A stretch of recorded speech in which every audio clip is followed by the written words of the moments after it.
여기 BBC 런던 스튜디오의 한 프로듀서가 자신의 책상 위에 놓인 수많은 음악 파일들을 물끄러미 바라보고 있습니다. 그의 표정에는 당혹감이 가득한데요. 도대체 이게 뭐란 말인가? 우리에겐 이미 훌륭한 음악들이 많은데. 하지만 그가 미처 예상하지 못했던 놀라운 일이 그의 앞에 펼쳐지고 있었습니다. 이 영국인 프로듀서는 자신이 알던 모든 음악적 편견이 완전히 뒤흔들리는 경험을 하게 되는데요. 그가 우연히 발견한 한 음악을 통해 그의 인생이 완전히 바뀌게 됩니다. 대체 어떤 음악이 그를 이토록 변화시켰을까요? 사연을 통하여 알아가 보도록 하겠습니다. 그 전에 잠깐 1초 만에 누를 수 있는 좋아요 버튼을 꾹 눌러주시면 영상 제작에 큰 힘이 됩니다. 그럼 바로 사연 시작하겠습니다. 안녕하세요. 저는 BBC 월드 뮤직 프로그램의 프로듀서 크리스티라고 합니다. 옥스퍼드 음악대학에서 고전 음악을 전공하고 BBC에 입사한 지 어느덧 10년이 되었네요. 대학 시절부터 비틀즈의 헤이 주드와 퀸의 보헤미안 랩소디에 심취해 있던 저는 영국 음악의 위대함을 전 세계에 알리고 싶다는 꿈을 품게 되었습니다. 그렇게 시작된 음악 프로듀서의 길에서 저는 수많은 세계 음악을 소개해왔지만 아시아 음악만큼은 늘 거리를 두었던 것이 사실이에요. 어린 시절 리버풀의 작은 레코드샵에서 비틀즈의 음악을 처음 접했을 때의 전율을 아직도 잊을 수 없습니다. 존 레논의 목소리에 담긴 진정성과 폴 맥카트니의 세련된 멜로디는 제 음악적 기준이 되었고, 프레디 머큐리의 화려한 퍼포먼스는 제가 추구하는 완벽한 무대의 표본이 되었죠. 이런 자부심으로 가득 찬 저는 K-팝이 세계를 휩쓸고 있다는 소식을 들을 때마다 고개를 절레절레 흔들며 이런 유행이 곧 지나가리라 단정지었습니다. 하지만 그날 이후 한국의 트로트라는 음악에 완전히 빠져들게 될 줄은 꿈에도 몰랐어요. 대영 제국의 후예로서 저는 늘 자부심이 컸습니다. 셰익스피어가 탄생시킨 문학, 비틀즈가 이끈 음악혁명, 그리고 산업혁명을 통해 전 세계의 변화를 이끌어낸 우리의 역사는 제 자부심의 근원이었죠. 영국 음악이야말로 세계 음악의 기준이며 런던이야말로 진정한 음악의 수도라고 늘 생각해왔습니다. 하지만 그날 이후 제 마음속에서는 뭔가가 조금씩 변화하고 있었어요. 마치 수백 년 된 영국의 고성과 한국의 현대적 고층 빌딩이 절묘하게 어우러지듯 제 음악적 취향도 새로운 변화를 맞이하고 있는 것 같았죠. 모든 것은 몇 달 전 토트넘 호스퍼의 손흥민 선수를 인터뷰하면서 시작되었습니다. 경기 전 루틴에 관해 묻자 그가 한국의 이명웅이라는 가수의 노래를 즐겨 듣는다고 했지만 솔직히 그 순간에는 그저 흘려들었을 뿐이에요. 그의 밝은 미소와 함께 인터뷰를 끝내고 사무실로 돌아와 무심코 유튜브에서 손흥민 선수가 추천한 이명웅을 검색해봤고 제가 처음 마주한 곡은 이제 나만 믿어요 라는 곡이었습니다. 그때 처음 들은 이제 나만 믿어요 라는 멜로디와 곡이 제 인생을 완전히 바꾸어 놓을 줄은 꿈에도 몰랐죠. 처음에는 한국어로 된 노래라 거부감이 들었지만 그의 목소리에서 느껴지는 진정성과 묘한 감정 표현은 언어의 장벽을 넘어 제 마음을 울리더군요. 이탈리아 오페라에서 시작된 벨칸토 창법, 즉 아름다운 소리를 만들어내는 클래식한 발성 기법을 기반으로 하면서도 독특한 한국적 창법이 더해진 그의 노래는 제가 지금까지 들어본 어떤 음악과도 달랐습니다. 더욱 흥미로웠던 것은 알고리즘을 통해 이명웅 영상을 보던 중 그도 축구를 열렬히 사랑한다는 점이었어요. 영국 프리미어리그에서 활약하는 선수들의 이름과 기록을 줄줄 꿰고 있는 그의 모습은 마치 오랜 축구 해설가를 보는 것 같았습니다. 게다가 어린 시절 자신도 축구 선수를 꿈꿨다는 이야기를 하며 환하게 웃는 모습에서 순수한 열정이 느껴졌죠. 그의 인터뷰 영상들을 보며 프리미어리그에 대한 해박한 지식과 열정에 놀랐고 이는 제가 그의 음악에 더 깊은 관심을 갖게 된 계기가 되었어요. 한 아티스트가 음악뿐만 아니라 축구라는 보편적 언어로도 소통할 수 있다는 사실이 인상 깊었습니다. 실제로 그는 공연 중간에도 종종 축구 이야기를 하며 관객들과 교감을 나누더군요. 경기 결과를 언급하며 팬들과 웃고 떠드는 모습은 마치 오랜 친구 같은 편안함을 주었습니다. 영국인인 제 관점에서 보면 이제 나만 믿어요의 멜로디는 마치 고전 발라드처럼 아름다우면서도 현대적 감성이 물씬 묻어나요. 서구의 팝 음악에서는 찾아볼 수 없는 독특한 선율과 리듬, 그리고 곡의 구성은 제 음악적 호기심을 자극하기에 충분했습니다.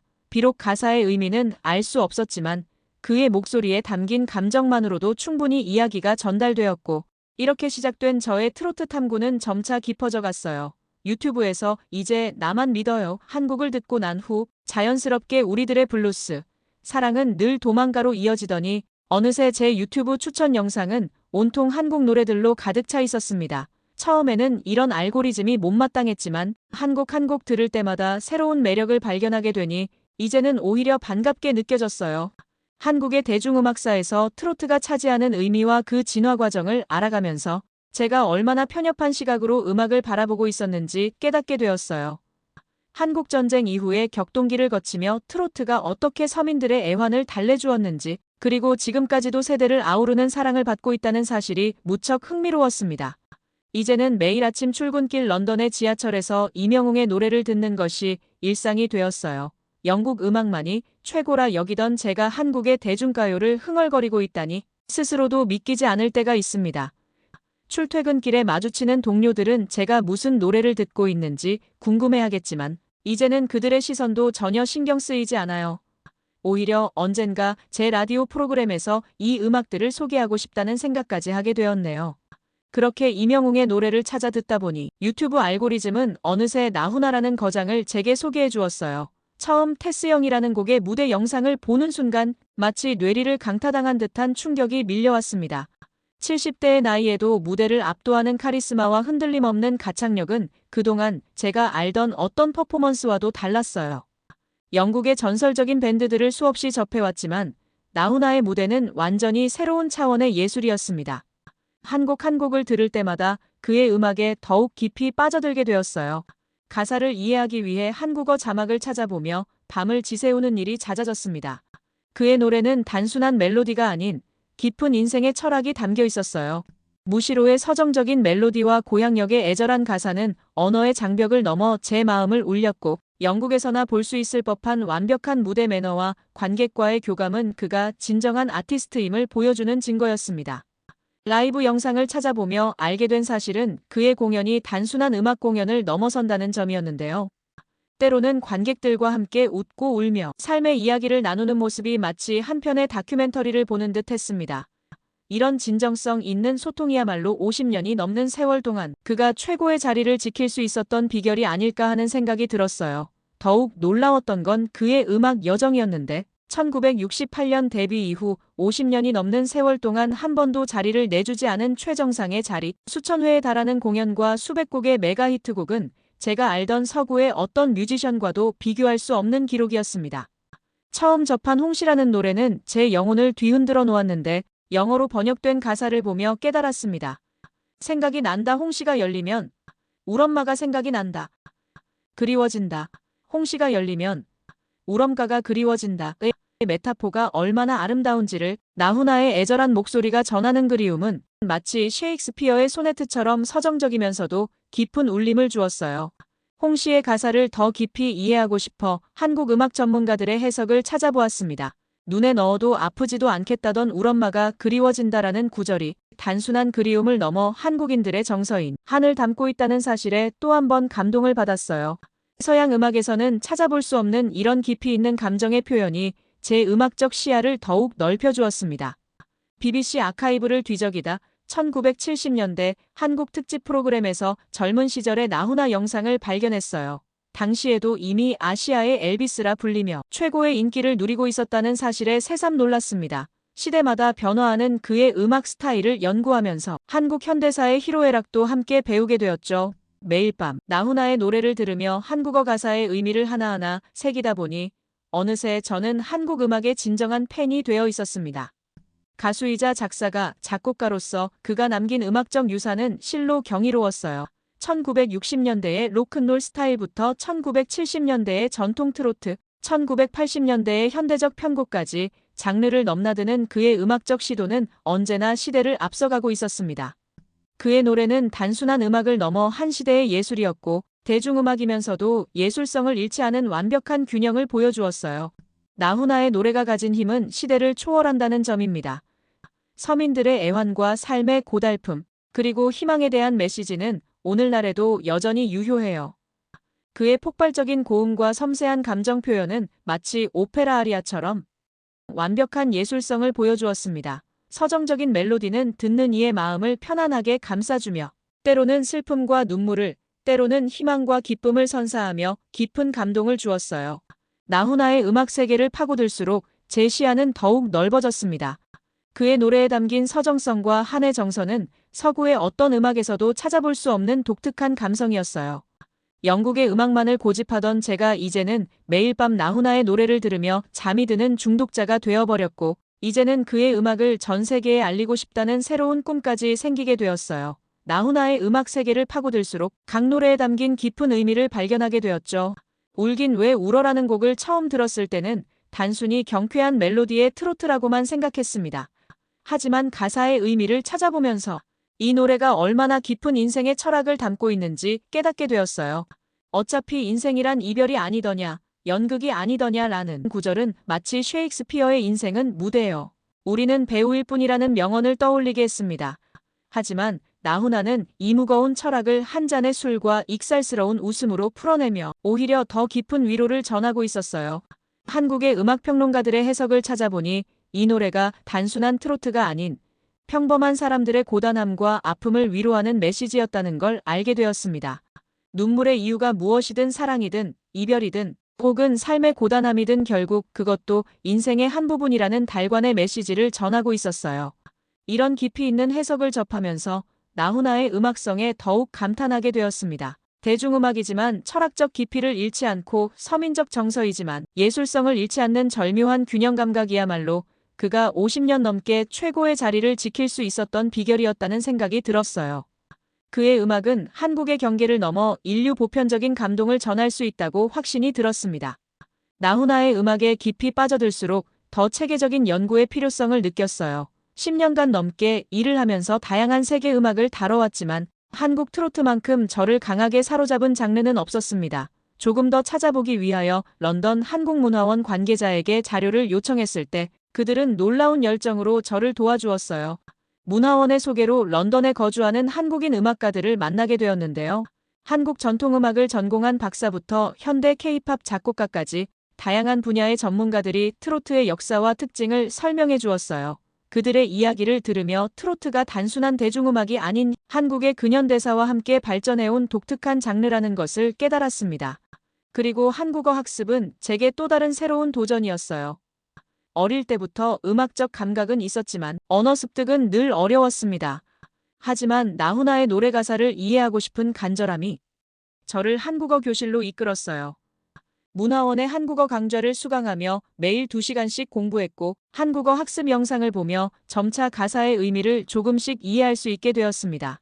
한국의 음악 전문가들과 이메일을 주고받으며 더 깊이 있는 연구를 진행했고 그들은 트로트가 한국인들의 정서와 삶을 어떻게 음악적으로 표현하는지 서양의 장조와 단조로는 설명할 수 없는 독특한 음계 구조를 가지고 있다는 점을 상세히 설명해 주었습니다. 연구가 깊어질수록 트로트의 독특한 창법에도 주목하게 되었어요. 서양의 벨칸토 창법과는 전혀 다른 한국만의 독특한 발성 기법이 트로트의 정서를 더욱 효과적으로 전달한다는 사실을 발견했습니다. 이는 제가 옥스퍼드에서 배운 음악 이론으로는 설명할 수 없는 새로운 영역이었어요. 트로트의 음악적 구조를 분석하면서 가장 흥미로웠던 것은 장단의 특징이었습니다. 서양 음악의 4분의 4박자나 4분의 3박자와는 다른 독특한 리듬 패턴이 한국인들의 정서를 그대로 담아내고 있었어요. 이런 발견들은 제 음악적 지평을 넓혀주었고 세계 음악을 바라보는 시각도 완전히 바꾸어 놓았습니다. 그동안 저는 비틀즈의 예스터데이나 퀸이 보히미언 랩서디가 감정 표현의 정점이라고 생각했어요. 하지만 트로트의 음계와 창법을 연구하면서 이런 제 생각이 얼마나 편협했는지 깨닫게 되었습니다. 서양 음악이 이성적 구조와 체계적 화성으로 감정을 표현한다면 트로트는 보다 직관적이고 본능적인 방식으로 인간의 감정을 전달하고 있었어요. 영국의 포크 음악도 서민들의 이야기를 담고 있지만 트로트처럼 깊은 정서적 울림을 주지는 못했습니다. 런던의 음악계에서 평생을 보냈지만 트로트를 통해 저는 음악의 새로운 세계를 발견하게 되었어요. 이제는 매주 문화원에서 열리는 한국 음악 연구 모임이 일주일 중 가장 기다려지는 시간이 되었습니다. 나훈아의 음악 연구를 BBC 지역 프로그램과 스트리밍 플랫폼을 통해 세계에 알리기로 결심했어요. 하지만 첫 기획회의에서 예상치 못한 반대에 부딪혔습니다. 15년간 일본 특파원으로 일하며 일본의 전통음악과 엔카를 심도 있게 다뤄온 메디슨 PD가 강하게 반발했어요. 저는 일본에서 미소라 히바리부터 시마쿠라 치요코까지 일본 엔카의 전설들의 노래를 들으며 취재했어요. 그들의 음악성과 예술성은 이미 세계적으로 인정받았죠. 트로트는 결국 엔카의 아류에 불과해요. 도쿄 출신 아내와 함께 일본 전통음악 다큐멘터리도 제작했던 메디슨의 말에 다른 동료들도 고개를 끄덕였습니다. 2019년 NHK 특별 프로그램에서 다룬 것처럼 엔카야말로 동양의 블루스예요. 차라리 엔카를 다루는 게 더 의미 있지 않을까요? 그의 말에는 일본 음악계에 대한 자부심이 묻어났어요. 하지만 제가 발견한 트로트의 가치를 설명하기 시작했습니다. 트로트와 엔카의 뿌리는 같을지 모르지만 한국만의 독특한 정서와 창법으로 완전히 다른 장르로 발전했어요. 나훈아의 음악에는 서양의 포크송이나 일본의 엔카에서는 찾아볼 수 없는 깊이가 있습니다. 그의 무대 장악력은 프레디 머큐리의 견줄만 하고 음악성은 우리가 아는 어떤 장르와도 다른 차원을 보여주고 있어요. 그리고 나훈아의 아름다운 이별과 미소라 히바리의 강물의 흐름처럼을 비교해보면 그 차이를 확연히 알 수 있죠. 같은 이별을 노래하지만 표현 방식과 감정의 깊이가 완전히 다릅니다. 제 설명에 메디슨의 표정이 미묘하게 변했어요. 게다가 나훈아는 작사, 작곡까지 모두 해내는 아티스트입니다. 그의 홍시는 한국의 가을 정서를 담으면서도 보편적인 인간의 그리움을 노래하고 있어요. 이런 깊이 있는 음악성은 세계 어디에서도 찾기 힘들죠. 회의실의 분위기가 조금씩 달라지기 시작했습니다. 한 번만 기회를 주세요. 시범 방송을 통해 트로트의 진정한 가치를 보여드리고 싶습니다. 제 진심 어린 제안에 마침내 메디슨도 고개를 끄덕였어요. 좋아요. 한 회만 시도해보죠. 하지만 기대하진 않겠습니다. 첫 방송에서는 나훈아의 무시로를 영국의 전통 발라드, 일본의 엔카와 비교 분석했어요. 세 장르가 각각 다른 방식으로 그리움이라는 감정을 표현하는 방식을 설명하자 청취자들의 반응이 뜨거웠습니다. 심지어 메디슨조차 흥미롭네요. 계속 진행해보죠. 라며 긍정적인 반응을 보였어요. 이렇게 시작된 트로트 특집 프로그램은 점차 BBC 런던의 인기 프로그램으로 자리 잡기 시작했습니다. 매주 다양한 트로트 음악을 소개하고 분석하면서 영국 청취자들에게 한국 음악의 새로운 면을 보여줄 수 있었어요. BBC 지역 방송에서의 성공을 바탕으로 더 큰 도전을 시작하게 되었습니다. 이런 호응에 힘입어 BBC 라디오 3에서 한국 음악 특집 프로그램을 기획하면서 트로트뿐만 아니라 한국의 다양한 대중음악을 소개하기로 했어요. 나훈아의 음악을 시작으로 이문세, 조용필, 그리고 현대의 K-팝까지 한국 대중음악의 흐름을 자연스럽게 풀어내고 싶었습니다. 그리고 영국 왕립음악원과 길드홀 음악학교에서도 강연 요청이 들어왔는데 클래식 전공 학생들에게 한국 음악의 독특한 정서와 창법을 설명하는 일은 쉽지 않았습니다. 하지만 트로트의 다양한 곡들을 현악기로 편곡해 들려주면서 서양 클래식과 한국 음악의 접점을 찾아가는 과정이 무척 흥미진진했어요. 학생들의 눈빛이 점점 달라지는 걸 보며 저도 새로운 희망을 발견할 수 있었습니다. 한국 전통음악과 트로트의 연관성을 연구하면서 판소리의 식임새가 트로트의 창법에 미친 영향을 발견하게 되었어요. 그동안 서양 음악의 틀로만 음악을 바라보던 제 시각이 얼마나 좁았는지 깨닫게 되는 순간이었습니다. 이를 바탕으로 한국 국악방송과 공동 제작 프로젝트도 준비하게 되었고 전통음악부터 트로트까지 이어지는 한국 음악의 계보를 세계에 소개하고 싶은 마음이 날로 커져갔습니다. 나훈아의 음악을 영어권에 소개하는 작업도 본격적으로 시작했습니다. 단순한 가사 번역을 넘어 문화적 배경과 정서를 함께 전달하기 위해 영국의 유명 작사가들과 협업을 진행하고 있어요. 한국의 정서를 영어로 옮기는 작업이 쉽지는 않지만 음악의 진정성만큼은 반드시 전달하고 싶었습니다.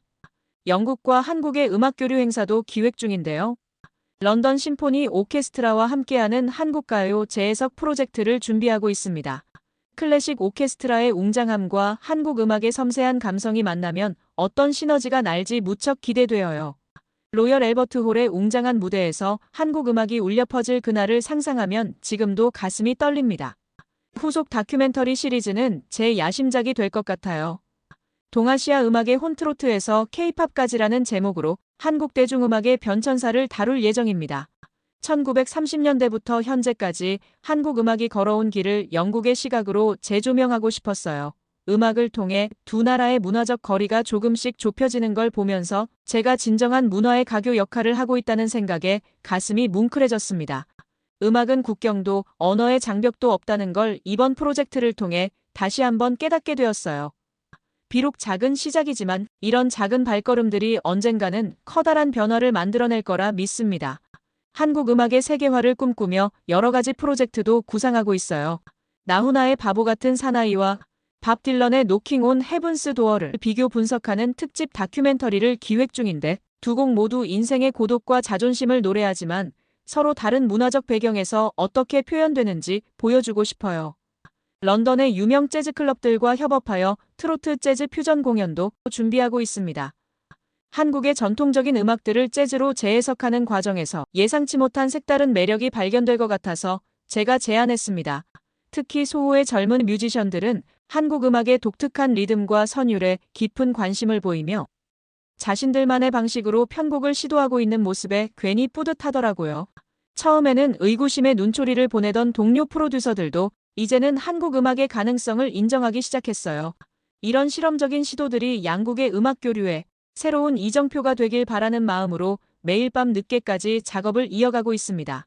BBC 월드 서비스에서는 세계 음악의 새로운 발견 한국 트로트라는 제목의 글로벌 방송을 제안받았어요. 이를 통해 나훈아뿐만 아니라 이미자, 주현미 등 한국의 트로트 명인들을 세계에 소개할 수 있게 되었습니다. 더불어 이명웅, 영탁 같은 새로운 세대의 트로트 가수들도 함께 다룰 예정이에요. 영국 음악 전문지들과의 협업도 진행 중입니다. 더 가디언의 음악 섹션에서 한국 음악의 발전 과정을 다루는 특집 기사를 연재하기로 했고 BBC 뮤직 매거진에서는 한국 전통 음악부터 현대 트로트까지의 발전 과정을 심층적으로 다루는 특집호를 준비하고 있습니다. 처음에는 생소한 장르라며 망설이던 편집장님도 한국 음악의 깊이를 알게 된 후에는 적극적으로 지면을 할애해주겠다는 약속을 받았어요. 다가오는 2025년 로열 앨버트 홀에서 열릴 한국 음악의 밤 공연은 제 커리어의 정점이 될 것 같습니다. 클래식, 전통음악, 대중음악, 트로트가 한 무대에서 어우러지는 이 공연을 통해 한국 음악의 다채로운 매력을 보여주고 싶습니다. 영국의 대표적인 오케스트라 지휘자들도 한국 음악에 새로운 해석에 큰 관심을 보이고 있어요. 비록 아직 초기 기획 단계이지만 이 공연이 양국 음악 교류의 새로운 이정표가 되길 진심으로 바랍니다. 이렇게 시작된 제 한국 음악과의 여정은 아직도 현재 진행형인데요. 처음 이명웅부터 시작하여 나훈아의 음악을 접했을 때만 해도 이렇게 깊이 한국 음악의 매력에 빠지게 될 줄은 상상도 못했어요. 음악에는 국경이 없다는 말을 늘 해왔지만 정작 제 자신은 서구 음악의 틀에 갇혀 있었다는 걸 깨달았어요. 나훈아를 통해 발견한 한국 음악의 세계는 제 음악적 지평을 넓혀주었고 BBC 프로듀서로서의 시각도 완전히 바꾸어 놓았습니다. 앞으로도 한국 음악의 아름다움을 세계에 알리는 작업을 계속해 나가고 싶어요. 이것이 단순한 문화 교류를 넘어 진정한 음악적 공감대를 형성하는 계기가 되길 바랍니다. 제 이야기를 끝까지 들어주셔서 감사해요. 모두 안녕히 계세요. 오늘의 사연 어떻게 들으셨나요? 크리스티의 음악 여정을 통해 우리는 문화적 편견이 어떻게 깨지고 새로운 가치가 발견되는지 지켜보았는데요. 서구 음악만이 최고라 여기던 한 프로듀서가 한국 음악의 매력에 빠져들며 겪게 된 변화가 무척 인상적이었습니다. 음악에는 국경이 없다고들 하지만 실제로 그 벽을 허무는 일은 쉽지 않죠. 하지만 크리스티가 보여준 것처럼 진정한 예술적 가치 앞에서는 모든 편견이 무너질 수 있다는 걸 보여준 것 같네요. 여러분은 이 이야기를 들으며 어떤 생각이 드셨나요? 여러분의 생각을 아래 댓글로 남겨주세요. 그리고 감동적인 사연을 주변 사람들과 공유하고 함께 이야기 나눠보세요. 마지막으로 1초밖에 걸리지 않는 구독과 좋아요, 알림 설정은 영상 제작에 큰 힘이 됩니다. 지금까지 감동을 담아 여러분께 진심을 전하는 감동담기였습니다. 오늘 하루도 행복한 하루 보내세요.